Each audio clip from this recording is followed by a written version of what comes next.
এখানে আপনার মুসলিম বিদ্বেষ যে জিনিসটা বা আপনার হিন্দুত্ববাদী হিন্দুত্ব প্রেম বিষয়টা এই বিষয়টা ফুটে উঠেছে। দেখেন, আপনার হিন্দুত্ববাদী একটা চিন্তাভাবনা থেকে হিন্দুত্ববাদীর একটা যে কার্ড, সেটা নিয়ে আপনার বিজেপির এরকম একটা বিরাট সংখ্যাগরিষ্ঠতা নিয়ে তাদের আ আ প্রত্যাবর্তন বলা যায়। তারা কতগুলো সিট পাচ্ছে এটা বিষয় না। বিষয়টা হচ্ছে ২০১৬ সালে তারা মাত্র ৩ টা আসন থেকে এরপরে ৭৭।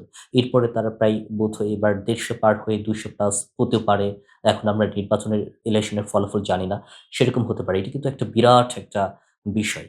তো সেই জায়গা থেকে এখানে মূল বিষয়টা হয়ে উঠেছে আপনার একটা ইসলাম বিদ্বেষ বিষয়টা ফুটে উঠেছে।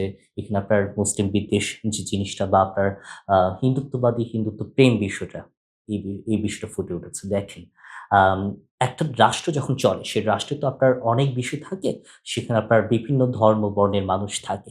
তো সেই জায়গা থেকে আমার দেশে যারা জনগণ আছে, তাদের মধ্যে হিন্দু থাকতে পারে, বৌদ্ধ থাকতে পারে, খ্রিস্টান থাকতে পারে, মুসলিম থাকতে পারে। আল্টিমেটলি তারা তো আমার দেশের জনগণ।